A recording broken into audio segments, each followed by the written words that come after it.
Solo Leveling Episódio 9. Você vem escondendo suas habilidades.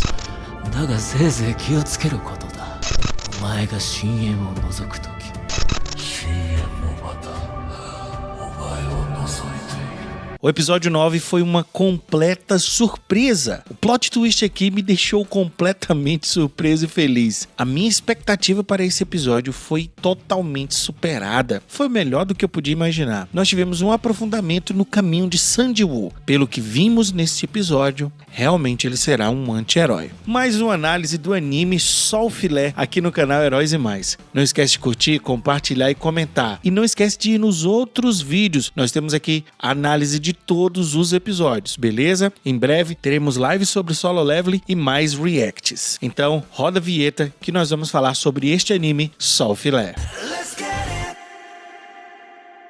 Está no ar, Heróis e Mais! Olá, queridos heróis, eu sou o Elvis Ventura e esse é o canal Heróis e Mais. Aqui a gente fala sobre tudo da cultura pop e, claro, anime é vida. Vamos falar sobre o episódio 9, que vai direto ao ponto. Nós não temos aqueles momentos de respiro que cortam a ação, como nos episódios passados. Já começa na dungeon e vai até o final da história. Vamos lá. No início, nós vemos que os detentos são fortes e os goblins que aparecem são fraquinhos, né? Até que a dungeon se ramifica em 3 direções. E o Jinwoo, por conta da sua percepção aumentada, percebe que o caminho da esquerda é onde leva ao chefão, ao boss, que para ele é mais interessante, pois aqueles goblinzinhos não dão muito XP. Jinwoo aqui está com um pensamento completamente de um típico jogador de videogame. O cara que precisa farmar, precisa aumentar suas capacidades, precisa ganhar XP. O esperado então acontece. O grupo se divide seguindo a lógica. Kang Tae-shik vai com os 3 detentos na direção da direita, porque ele é o responsável pelos 3. O Sr. Ki e o Sr. Kang, que não conseguem nem olhar para o Jinwoo, vão para o meio. A Johil, o Sr. Song e o Jinwoo, então, vão para a esquerda. Neste momento eu pensei o seguinte: é agora que vai acontecer aquela merda. Algum detento vai se mostrar mais forte que o esperado e de alguma forma vai se livrar da escolta de Kang Tae-shik e ir de encontro aos caçadores mais fracos. Talvez até tentar abusar da Johil e acabar lutando com o Jinwoo. Só que o que acontece é muito mais interessante e sombrio do que eu jamais imaginaria. No episódio passado, passou uma cena que eu deixei escapar. 2 homens são mostrados conversando e um deles fala o seguinte: então esse homem é revelado, mas não diz o nome dele, não diz com quem ele está falando, não fala nada. E quando eu fiz a minha análise no vídeo passado, eu esqueci de comentar sobre essa cena, pois de certa forma eu achei ela mal encaixada na trama do episódio, mas foi um erro completo da minha parte, pois essa pequena cena está interligada diretamente com esse episódio aqui. Aquele homem estava com uma bolsa cheia de dinheiro e ele pede a Kang Tae-shik para matar os 3 detentos, pois eles foram presos por abusarem da sua filha e por conta disso ela tirou a própria vida e isso arruinou a sua mãe, que agora está no hospital. A vida do homem então foi destruída por aqueles 3 bandidos que infelizmente também são caçadores e eles ainda vão ser soltos por conta da lei e ainda podem diminuir o seu período de detenção. Meus queridos heróis, aqui nós temos um dilema. O que é certo? Kang Tae-shik é um mercenário que leva justiça a caçadores que cometem crime? Será? É isso que aparenta que Kang Tae-shik é, uma espécie de anti-herói, um mercenário. Eu pensei, então ele vai matar os detentos e os outros caçadores vão ver e ele vai ter que matar os outros para não ser pego. E a partir disso ele vai cometer um crime ainda maior, o que vai levar à luta com o Sanji-Woo e provavelmente a coisas maiores. Mas voltando à questão do dilema, os detentos não estariam cumprindo a sua pena? É justo que eles morram dessa forma? Ou mesmo, é justo que eles ainda estejam vivos depois do que fizeram com a filha do homem? Esta que tirou a sua própria vida por conta da barbaridade que eles fizeram com ela. Como falei, meus queridos heróis, estamos diante de um dilema. Eu quero ver a resposta de vocês aí no comentário e não esqueçam de curtir e compartilhar aqui o vídeo. Mas neste ponto eu vou ficar do lado do Sanji-Woo, que mais na frente eu vou falar qual é. Nós temos temos aqui outra coisa bem interessante, que acrescentou ainda mais drama para toda a situação. O Sr. Kim está arrependido do que fez e ele quer pedir desculpas ao Jin-woo, mesmo sabendo que o que ele e o Sr. Kang fizeram foi imperdoável. Ele pretende pedir desculpas depois de saírem daquela dungeon, que aparentemente é uma dungeon muito simples. Neste momento, meus queridos heróis, eu percebi que pode ser que ele não tenha tempo para isso, pois o caminho do meio se encontra com o caminho da esquerda, e quando ele e o Sr. Kang entram no outro túnel, eles veem Kang Tae-shik torturando o último detento e os outros mortos ali. E o que o Kang Tae-shik fala me mostrou que talvez ele não esteja fazendo aquilo simplesmente por um tipo de senso de justiça deturpado. Ele talvez esteja fazendo por algo mais pessoal.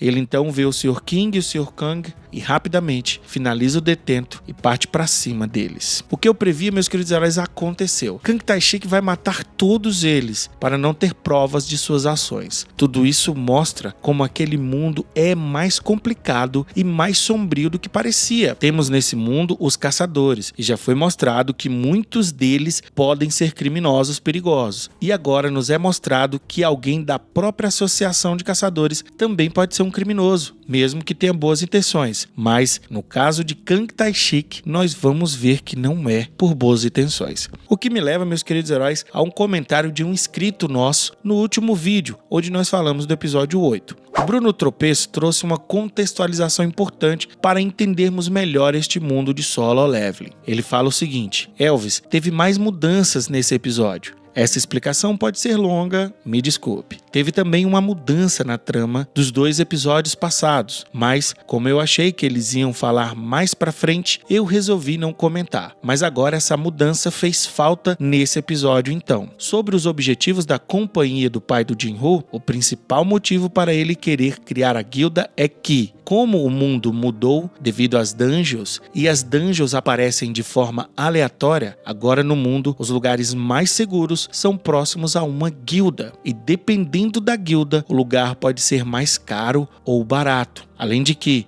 as guildas têm um território dos quais elas cuidam, afinal, as dungeons dão muito dinheiro, como já foi dito, e os outros locais são cuidados pela Associação de Caçadores, que é como uma organização que bota ordem nas guildas e caçadores, que é liderada por aquele velho mostrado nos episódios passados, o qual o Prota faz as dungeons pela associação até agora. E para uma construtora, isso é complicado, pois como não sabem onde vai ter uma dungeon, pode ser que eles percam dinheiro caso eles invistam em projetos muito caros. Assim como, se o local tiver uma dungeon break, o prejuízo pode ser ainda maior. O outro motivo para querer criar a guilda tem a ver com um motivo que não foi falado nos episódios anteriores e fez falta agora, no qual é que, mesmo a Associação dos Caçadores botando ordem nas guildas e caçadores, eles não podem fazer nada contra um caçador de rank S, pois eles são os mais fortes que existem. Ou seja, caçadores de rank S fazem o que bem entenderem, sendo apenas controlados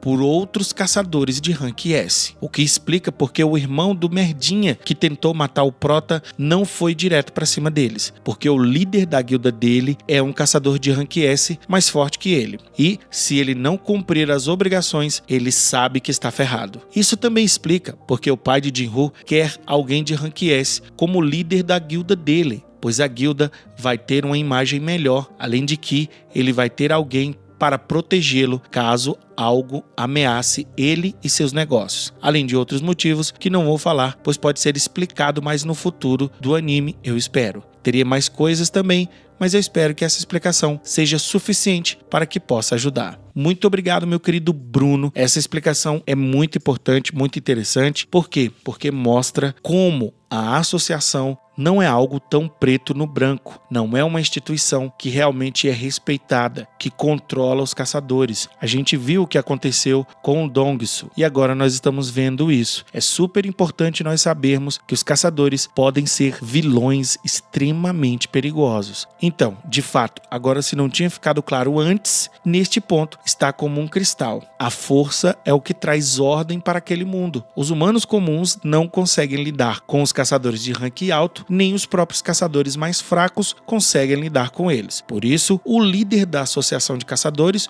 o Go-Gunhir, é um homem poderoso e de rank S. E seu intendente, mesmo sendo de um rank abaixo, também é forte, o Woo Jin-Chul. カンテシクを倒したくらいでうぬぼれてる場合じゃない。あの時は分からなかったが、この人は永久だ。今の俺じゃ太刀打ちできない。 Essa trama que estamos vendo é para reforçar mais ainda, na minha visão, o arco de Sun Jin-woo. Ele precisa ficar forte, pois ele pode ser um elo para a ordem naquele mundo, que pelo visto é mais caótico e cruel do que nós imaginávamos. Infelizmente, como nosso mundo histórico é. Então, Jin-woo escuta os gritos de dor dos outros caçadores e ele e os seus companheiros correm para ver o que houve. Então, aqui é onde começa a melhor luta até então no anime. Jin-woo então vê os detentos e o Sr. Kang mortos e o Sr. King agonizando, e a sua primeira ação é mandar Johir o curar.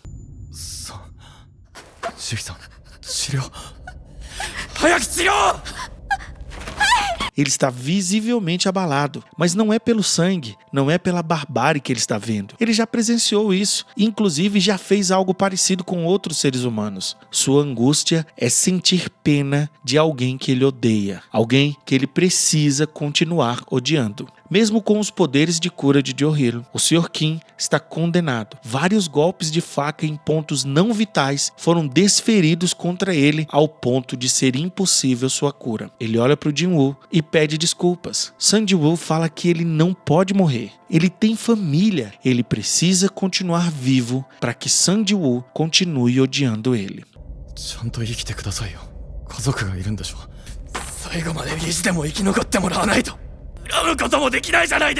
Vejam que interessante essa fala. Jin-woo sabe que ele o abandonou por conta da família dele. O Sr. Kim falou isso. Mas ao continuar vivo, o Sr. Kim, de certa forma, justifica sua covardia em abandonar Jin-woo. E isso permite que Jin-woo o odeie. Mas se ele morrer, Jin-woo não poderá mais ter esse sentimento. É uma complicação de sentimentos que fazem com que o protagonista se torne ainda mais interessante. Esse mundo é cruel e mais um caçador morre em uma dungeon. Mas não por mãos de um monstro, mas pelas mãos de um outro caçador, um assassino. Kang Tae-shik é tão covarde que tenta matar Johir de surpresa, mas Jin-woo o detém. Ele fica surpreso que aquele caçador o impediu de matá-la.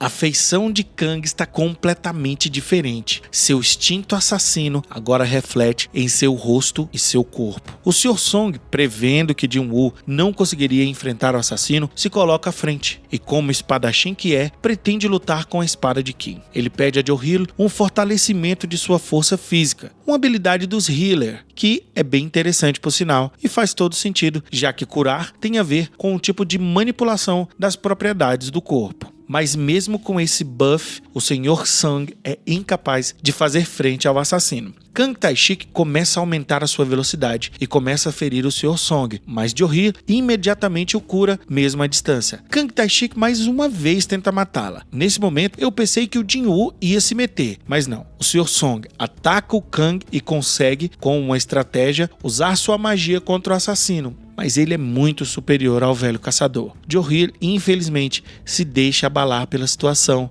e não consegue mais curar o Sr. Song. Seria então o fim dele. Mas Jin-woo está ali com eles e mais uma vez vai se colocar à frente da morte para salvar aqueles dois. Então, Jin-woo interrompe outra vez um ataque de Kang e ele pergunta então quem é ele. Son Jin. Ikkyu-da. Nem ferrando. O Kang, como um assassino, ele presume que o próprio Jin-woo também seria um assassino, ou que seria um tipo de rank faker, mas nenhum desses é o caso de Jin-woo, pois esse tipo de caçador mata todas as testemunhas para que ninguém saiba seu verdadeiro rank. Então, aquele caçador na sua frente só pode ter tido um segundo despertar. 孫君が 再覚醒者 Então ele escuta os outros companheiros de Jin-Woo falando da dungeon dupla. E ele lembra que viu aquele caçador no hospital. Mas naquele momento, ele era o mais fraco que ele tinha visto. Pra quem não lembra, Kang Tae-shik é um subordinado do Woon Jin-chul. E os dois foram ver o Jin-Woo lá no hospital. Mas, como muitos até agora, Kang Tae-shik subestima o Jin-Woo. E isso, meus queridos heróis, pode ser o seu fim. Ele usa a lógica e acredita que apenas depois do hospital houve o segundo despertar de Sang. Ele está de certa forma certo, mas se engana em pensar que Jin-Woo não tem experiência em batalha. O mais interessante, meus queridos heróis, é que Kang Tae-shik, o assassino, é uma espécie de espelho de Jin-Woo. Seus movimentos são parecidos, poderes e até a arma que ele luta, uma adaga. Seria Kang Tae-shik uma espécie de Jin-Woo no futuro? Será? Vamos agora ao ponto em que acredito que gera ainda mais certeza no arquétipo de Jin-Woo. Ele pergunta por que Kang fez isso com eles. Kang Tae-shik pensa que Jin-Woo estava perguntando dos detentos e explica que é para trazer justiça, e o pai da vítima deles foi quem pediu, mas Jin-Woo não estava perguntando sobre eles, e sim sobre o Sr. King e o Sr. Kang. Jin-Woo percebe que o jeito que Kang Tae-shik matou aqueles homens foi com crueldade, e não apenas para silenciá-los. Ele não fez aquilo pela vítima, e sim por questões pessoais. Pode parecer que não, mas Jin-Woo mostra que até concorda com a morte dos detentos. Afinal, eles são criminosos e Jin-Woo não se importa nem um pouco com o que houve com eles. Mas os outros homens eram homens bons e mesmo que ele os odiasse por terem o abandonado, ele os diferencia moralmente dos outros. O que me leva a crer que Jin-Woo está sim em um arco para se tornar um anti-herói. Sem dúvida. Se duvida, veja então o que vem a seguir. Mas antes disso, neste ponto, eu concordo com o pensamento de Jin-Woo. O que aconteceu com aqueles detentos foi fruto da ação deles. Eu me reservo a ser o culpado pelas minhas ações. Sang Ji-woo ali vai vingar os homens que foram mortos que têm relação com a vida dele e não aqueles detentos. Kang Tae-shik e o homem que encomendou a morte é que paguem pelo que fizeram. Continuando a história, Kang Tae-shik se mostra por completo então. Nós vemos que ele é um assassino cruel e psicótico e ele trabalha na associação justamente para conseguir matar o máximo de pessoas possíveis, se achando moralmente acima daquela sociedade. 安月給のハンター協会に入ったと思います。僕はね、モンスターなんかより人を殺してる時の方が楽しいんですよ。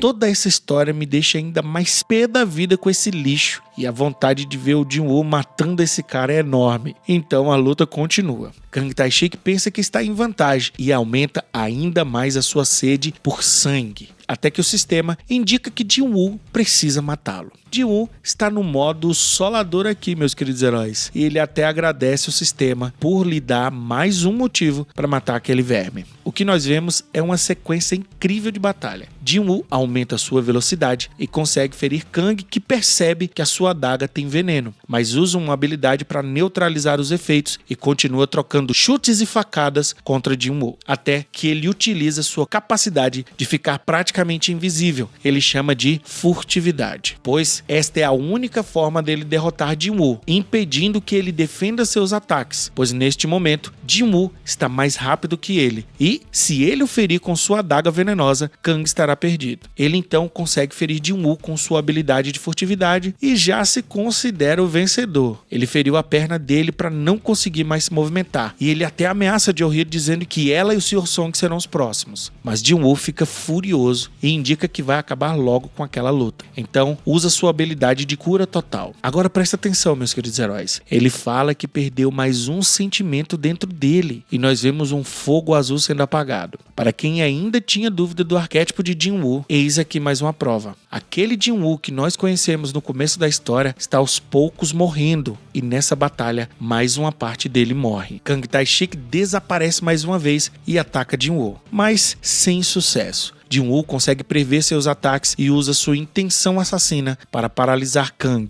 e desfere um golpe em seu coração. Quando estava prestes a morrer, Kang Tae-shik fala por que de suas ações. Como alguém de rank alto, Ele se nega a seguir a moral de pessoas comuns. Os caçadores, segundo ele, são expostos a perigos que só eles experimentam. Para ele, não faz sentido nenhum ser podado por pessoas que não passam pelos mesmos que eles passam. Ele compreende que perdeu, pois Jin-Woo é mais forte. Isso é seleção natural. Mas para ele, tudo está claro. E para Jin-Woo, ele entende o que ele é? Ele entende que os dois são iguais? Ambos são máquinas de matar e superiores aos outros. E Jin-Woo tem poderes que ele nunca viu em nenhum caçador. Isso tudo Kang Tae-shik está falando para o próprio Jin-Woo. Jin-Woo então confirma que ainda não entende o que ele é. E fala ainda mais. Ele é um tipo de caçador que fica mais forte em cada batalha. E o que o Kang Tae-shik fala é surpreendente. Se olhar para o abismo por muito tempo, o abismo te olha de volta. Kang Tae-shik é de fato, a meu ver, o que Jin-Woo poderá se tornar. E o pior, Jin-Woo se tornaria ainda mais cruel e poderoso. Se ele continuar olhando para o abismo, sem sombra de dúvida, ele poderá se corromper. E o próprio Jin-Woo assumiu isso. 強くなるにつれ俺の中にある何かが崩れ落ちていくような気がする Jo-hee e Seo-song agradecem por ele os ter salvado. Mais uma vez, né? Jin-Woo manda eles irem embora, que ele vai terminar a dungeon sozinho. Lá fora, eles contam tudo para a Associação de Caçadores. E Won Jin-chul, em pessoa, vai averiguar o que aconteceu, pois Kang Tae-shik era seu subalterno. Ele reconhece Jin-Woo e pergunta quem derrotou seu subalterno. Mas o Sr. Song diz que foi ele, pois ele percebe que Jin-Woo não quer revelar ainda a sua força. Won Jin-chul acredita. Será mesmo? E tudo se resolveu até então. O episódio termina com Jo-hee chamando Jin-Woo para lanchar, para comer. Vocês lembram da pedra de essência que Jin-Woo deu para ela antes de se sacrificar na dungeon dupla? Jo-hee ainda está com ela. Será Jo-hee a luz que impedirá que Jin-Woo seja tocado pela escuridão? Jin-san, これ覚えてますか? Meus queridos heróis, temos muitas perguntas e esse foi um dos melhores episódios até então. Quero saber a opinião de vocês e não esquece, você também é um herói e você também é uma heroína. Valeu! Está no ar, Heróis e Mais.